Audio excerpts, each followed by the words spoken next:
책으로 승부입니다. 유대인 이야기로 세계 경제사에 대해서 함께 공부하겠습니다. 이번 시간에는 흑사병의 창궐과 유대인의 대학살에 대한 내용을 살펴볼게요. 14세기부터 중세 유럽은 100년 전쟁에 시달렸어요. 말 그대로 암흑의 시대였는데요. 흑사병이 전 대륙을 휩쓸고 있었어요. 1347년에서부터 4년간 발병으로 인해서 유럽 인구의 3분의 1이 죽어나갔고 도시에서는 절반이 죽었어요.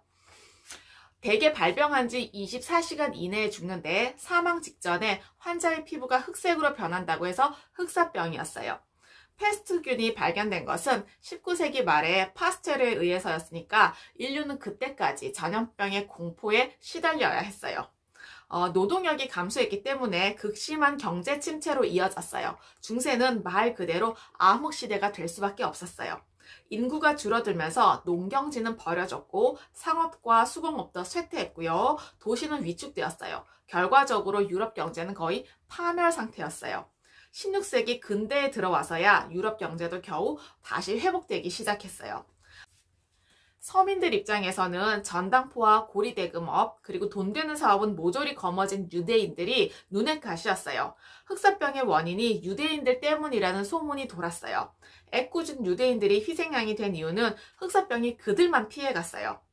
유대교의 율법과 전통 덕분에 손 씻는 것은 신과 만나는 신성한 행위로 잘 지켜졌어요. 유대인들은 잘 씻는 습관 하나로 전염병의 마수에서 벗어날 수가 있었습니다. 흑사병이 한창 기승을 부리던 1348년 아라곤 왕국에서는 유대인에 대한 폭동이 발생했어요. 그 뒤에 스페인 전역에서 흑사병으로 인한 대대적인 유대인 학살 이후에 유대교는 금지되었어요. 특히 카스티아에 거주하던 유대인들은 개종을 하거나 아니면 스페인을 떠나야 했어요. 유대인 공동체의 경제자치권과 사법권도 박탈되었어요.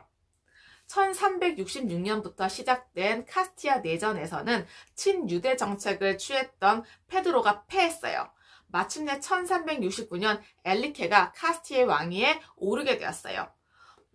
엘리케는 유대인들의 권리를 제한하는 각종 법률을 시행을 했고요. 무거운 세금도 부과시켰어요. 1391년에 세비야의 부주교 마르티네즈는 백성들을 부추겨서 유대 회당을 부수고 유대인들을 습격하도록 했어요. 1391년 세비야에서만 유대인 4,000명이 학살을 당했고요. 2만 명이 죽음을 피해서 개종을 했어요. 그 학살은 전국으로 퍼져나갔어요. 이 시기에 약 10만 명 이상의 유대인들이 스페인을 떠났어요.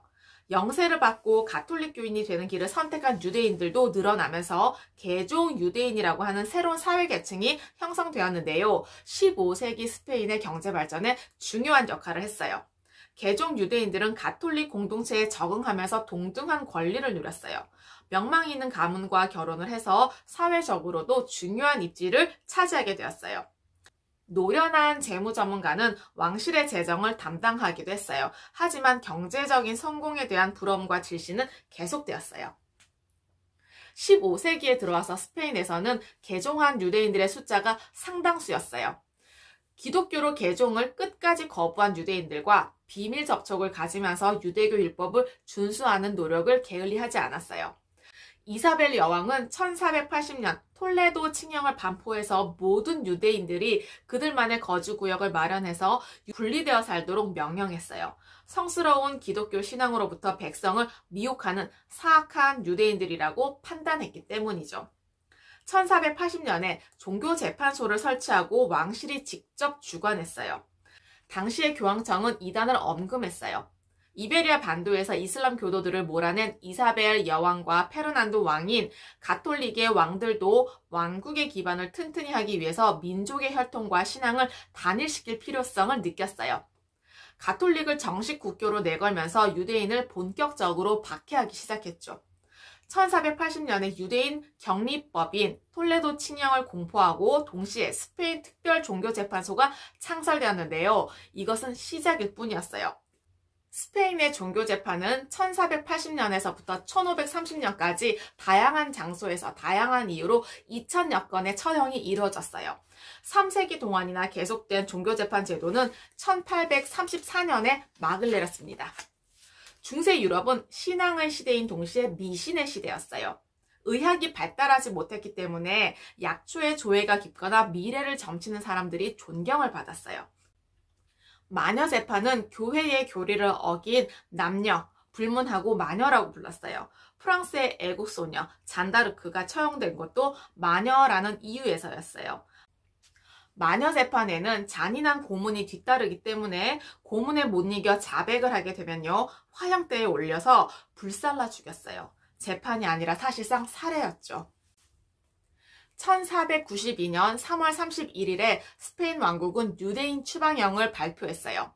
정부는 전쟁으로 바닥난 국고를 재정비하는데 이단 종교를 믿는 유대인들의 재산 몰수와 추방이 바로 제격이었어요. 그 무렵에 스페인 전 국민의 6.5%가 유대인이었고요. 14, 5세기 스페인 경제 발전에 중요한 역할을 한 사람들이었죠. 유대인들은 재산을 처분해 가지고 나가는 것은 허용되었어요. 그렇지만은 화폐, 그리고 화폐와 함께 쓴 금과 은은 가지고 나갈 수가 없었어요. 만약에 발각이 됐을 때는요, 처형을 당하는데 한마디로 억지였어요. 개종을 거부한 유대인들은 팔 수 있는 모든 것을 몇 달 이내에 헐값으로 팔아치웠어요. 집을 주고 당나귀를 얻거나 포도원을 몇 필의 포목과 교환했어요. 불행 중 다행인 것은 신변의 위험을 늘 안고 사는 유대인들이 평상시에도 모든 재산을 나누어 두는 습관을 갖고 있었다는 거죠. 3분의 1은 현찰로, 3분의 1은 보석이나 골동품 같이 값나가는 재화로, 3분의 1은 부동산으로 부를 분리시켜 두었어요. 안정적인 재산관리 방식인 포트폴리오가 여기에서 유래되었어요. 당시 유대인들에게 토지 소유는 금지되어 있었기 때문에 대부분 저당물은 보석류였어요. 개종하지 않은 유대인 17만 명이 스페인에서 한꺼번에 추방을 당했어요. 1492년 8월 2일 세비야 근처 항구에서 마지막으로 추방되는 유대인 무리가 배 위로 탑승하는 동안에 또 다른 세 척의 선박이 그 옆에서 출항을 준비하고 있었어요. 누구였을까요? 네, 바로 크리스토퍼 콜럼버스의 선박이었어요. 가련한 유대인들의 후손을 위해서 그가 발견하게 될 신대륙이 피난처를 제공하게 될 것이라는 사실은 그들도 아직은 알 수가 없었어요. 어떠셨나요? 과거의 지혜와 지식을 통해서 현재와 미래의 삶이 좀 더 의미 있고 풍성해지시길 기원합니다. 감사합니다.